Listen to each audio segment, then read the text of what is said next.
மூன்றாவது அடிக்கு இடம் இங்கே மகாபலி சக்கரவர்த்தி என்று கேட்டீர்கள். அதற்கு மகாபலி சக்கரவர்த்தி, சுவாமி என்னுடைய சிரசின் மீது தங்களுடைய மூன்றாவது அடிக்கு இடத்தை பார்த்து வைத்துக் கொள்ளுங்க என்று உரைத்தார். அதன் பிரகாரம் மூன்றாவது அடி அவன் சிரசின் மீது வைத்து பாதாள உலகத்திற்கு அவனை அரசனாக்கி மோட்சத்தை கொடுத்தீர்கள். ஏன் அவன் அசுர பதிராச்சு, அசுரனாச்சு, எதற்காக அவனுக்கு மோட்சத்தை கொடுக்கணும்? எதுக்கு அவனை அரசனாக்கணும்? அவன் எப்பேற்பட்டவன்? பக்த பிரகலாதனுடைய மேல் மலையனூர் ஸ்ரீ அங்காள பரமேஸ்வரி நாடகமன்றத்தின் வீடியோவை நீங்கள் கண்டுகளிக்க வேண்டும் என்றால் கலை காதலன் 73 என்னும் யூடியூப் சேனலை லைக் பண்ணுங்க, ஷேர் பண்ணுங்க, கமெண்ட் பண்ணுங்க. உங்களால் முடிஞ்ச வரைக்கும் எங்களது மேல் மலையனூர் ஸ்ரீ அங்காள பரமேஸ்வரி நாடகமன்றத்துக்கு ஆதரவு தாங்க. உங்களுடைய கருத்துக்களை தெரிவிக்க. பிள்ளையாகும் அவன் மகாபலி சக்கரவர்த்தி. ஒருவர் செய்யக்கூடிய தான தர்மமானது தாய் தந்தைய தான தர்மம் செய்கின்றார்கள் என்றால் அவர்கள் பிள்ளையை போய் சேரும். அவர்கள் பெற்றெடுக்க பிள்ளை, அதாவது 7 தலைமுறை பேர பிள்ளைகளை தான தர்மமான செய்யக்கூடிய செய்தால் அத்தனை பேருக்கும் சென்றடையும் என்பதற்காகவே அந்த பிறவியிலே மகாபலி சக்கரவர்த்திக்கு மோட்சத்தை கொடுத்து பாதாள உலகத்திற்கு அரசனாக்கினீர்கள். இதுவே தாங்கள் எடுத்த 5வது அவதாரம் வாமன் அவதாரம், புள்ள வடிவ அவதாரமாகும். 6வது அவதாரம் பரசுராம அவதாரமாகும். எதற்காக பரசுராம அவதாரம் எடுத்தீர்கள்? ஜமதகனிக்கும் ரேணுகா அம்மையாருக்கும் மகனாக பிறந்து ராமன் என பெயர் பெற்று இமாச்சலம் புறப்பட்டீர்கள். முக்கண் படைத்த பரமனை நோக்கி தவம் இருந்து அவருடைய கரத்தால் கோடாரி என்று சொல்லக்கூடிய பரசை பெற்றீர்கள். அந்த பரசு வெறும் ராமனாக சென்றீர்கள். அந்த இடத்திற்கு சென்று கோடாரி என்று சொல்லக்கூடிய பரசை தன்னுடைய கரத்தால் பற்றியதால் வெறும் ராமனாக இருந்த நீ பரசு ராமனாக உருவெற்று மீண்டும் தாய் தந்தையை காண்பதற்காக வந்தீர்கள். அப்பொழுது வரும் தருவாயிலே ஜமதகனி முனிவர் அனுதினமும் சிவனுக்கு பூஜை வழிபாடு நடப்பது வழக்கம். அந்நேரத்திலே அனுதினமும் ரேணுகா தேவி அம்மையார் நாககமடல் நதிக்கரைக்கு சென்று மணலால் குடம் செய்து அதிலே நீரை கொண்டு வருவது வழக்கம். அந்நேரையில் அன்னையானவர் நதிக்கரையில் சென்று மணலால் குடம் செய்து நீரினை வாரும் தருவாயிலே ஆகாய மார்க்கமாக ஒரு கந்தர்வனால் புறப்பட்டு சென்றிருந்தான். ஆஹா, உலகத்திலே இப்போ பெற்ற அழுகு இருக்கிறதா என்றுதான் நினைத்தார்கள். மண்பாண்டமானது உடைந்தது. மீண்டும் மணலால் மண்பாண்டம் செய்கிறார்கள். மண்பாண்டம் வரவில்லை. ஜமதகனிகள் ஞானத்தால் உற்று நோக்குகிறார். ரேணுகா தேவி நதிகரைக்கு சென்றாலே மணலால் குடம் செய்து நீரினை கொண்டு வருவது வழக்கமானால் இன்றோ காலத்தால் நோக்கும் தருவாயில் அங்கே நடந்ததை அனைத்தையுமே உணர்ந்தார். அந்த நேரத்திலே வெறும் ராமனாக சென்ற தாம் பரசு ராமனாக அவ்விடத்திற்கு வரும் பொழுது தங்களுடைய தந்தை என்ன உரைத்தார்? ஜமதகனி, மகனே பரசுராமா, நீ சென்று சிவனை வழிபட்டு வெற்றியோடு வந்திருக்கிறாய். ஆனால் ஒரு பெண்ணானவள் கட்டிய கணவனை மறந்து மாற்றானை நினைத்தால் அதற்கு என்ன சமம் என்று கேட்டார். அதற்கு தாங்கள் என்ன உரைத்தீர்கள்? தன் கற்பையே இழந்ததற்கு சமம் என்று உரைத்தீர்கள். அப்படி என்றால் அந்த பெண்மணியை என்ன செய்ய வேண்டும் என்று கேட்டார். அவளை சிரசையே கொய்த வேண்டும் என்று நீங்கள் முறையிட்டீர்கள். அப்படி என்றால் அந்த தவறை செய்தவள் யார் தெரியுமா? உன்னுடைய அன்னை ரேணுகா தேவி தான் அந்த தவறை செய்தால் என்று உரைத்தார். அப்படி என்றால் உன் அன்னையை சிரசையை கொய்த வேண்டும் உத்தரித்த மறுகணமே தாங்கள் என்ன செய்தீர்கள்? தந்தை சொல் மிக்க மந்திரம் இல்லை என்பதை உணர்த்துவதற்காக அன்னையின் சிரசையை கொய்து மீண்டும் அன்னையை உயிர்ப்பிக்க செய்தீர்கள். இதுவே தாங்கள் எடுத்த 6வது அவதாரம் பரசுராம அவதாரம், ராம அவதாரம், கிருஷ்ண அவதாரம், ராம அவதாரமாக இப்படியாக 9 அவதாரங்களை மேற்கொண்டு விட்டீர்கள். இப்பொழுது எடுக்கக்கூடிய அவதாரம் 10வது அவதாரம் கல்கி அவதாரம்.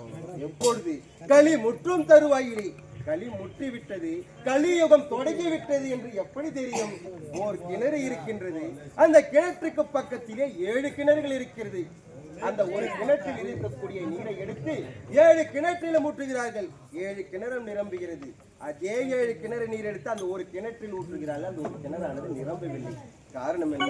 ஒரு கிணறு என்பது தாய் தந்தை, 7 கிணறுகள் என்பது பெற்றெடுத்த பிள்ளைகள்.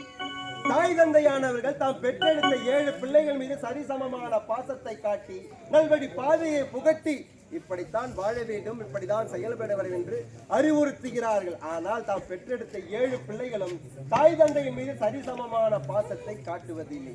இறுதி காலத்தில் உடனிருந்து பாதுகாப்பதும் இல்லை. அவர்கள் இறுதி சடங்கானது சரியான முறையில் செய்யாமல் ஒருவர் சண்டை போட்டுக் கொண்டும் ஒருவர் ஏசிக்கொண்டும் இறுதி சடங்கை செய்வார்கள். இதுவே கலியுகத்தின் ஆரம்ப பகுதியாகும். தாம் கொண்ட அவதாரம்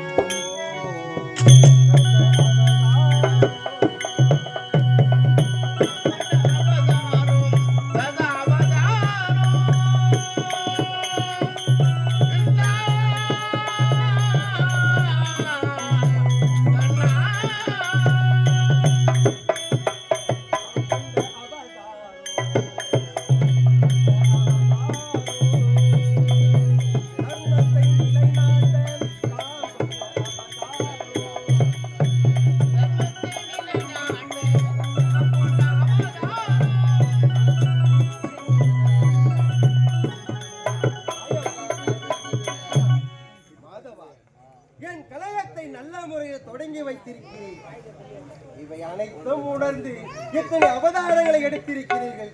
இப்பொழுது நான் உரைத்த செய்தியும் அறிந்திருப்பீர்கள். பிறகும் என்ன நடக்கப் போகிறது என்றையும் அறிந்திருப்பீர்கள். என் வாக்காளர் அப்படியே நினைவாகட்டும். ஆண்டவா, பைரவன் இப்பொழுது தங்களை நாடி வந்து கொண்டிருக்கிறான். அந்த பிறந்தநாள் விழாவிற்கு தாங்கள் செல்லவே கூடாது. நாராயணன்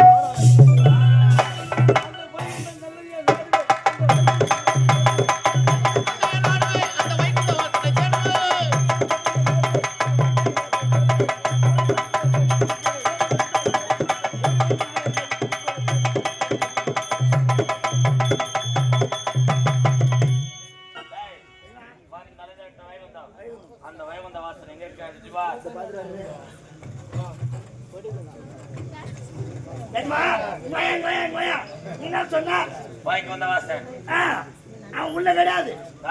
பாச பூச்சி கிடத்துல குளிச்சுட்டு வந்துடுறான். வெறும் பச்சை பச்சை எடுக்கிறோம். அந்த கம்யூனிட்டி தான். வைகுண்டா, வைகுண்டா, வைகுண்டா இல்லடா, பெரிய குண்டா. வைகுண்டாரியா சித்தி குடி அண்ணா கூப்பிடா. மகாவிஷ்ணு மகாவிஷ்ணு மகாவிஷ்ணுல பாத்தியா போடா போடா. அடே வைகுண்ட வாசா மாடி எதிர் முடியாதா? நேத்திரம்போ அடே பண்டக சேனா மாடி சனிக்கு போதா? ஏந்தறவடியா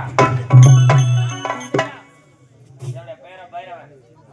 வருகின்ற வெள்ளிக்கிழமை அன்று என் மகள் மகேஸ்வரிக்கு பிறந்தநாள் விழா. பாலிவுடன் வர வேண்டும். வர முடியாதா? வர முடியாதா?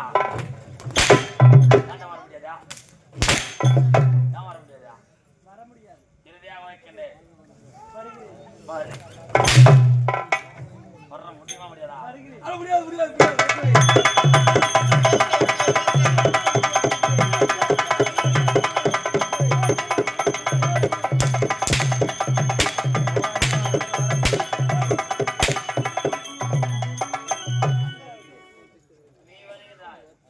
முதலில் உரைத்திருந்தால் இந்த அடி உனக்கு விழுந்திருக்குமாடா?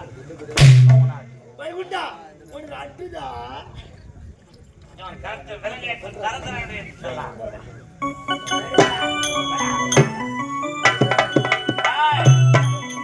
அடுத்து செல்ல வேண்டிய இடம் தேவருக்கெல்லாம் தலைவன் தேவ இந்திரன். பார்க்க வேணும்.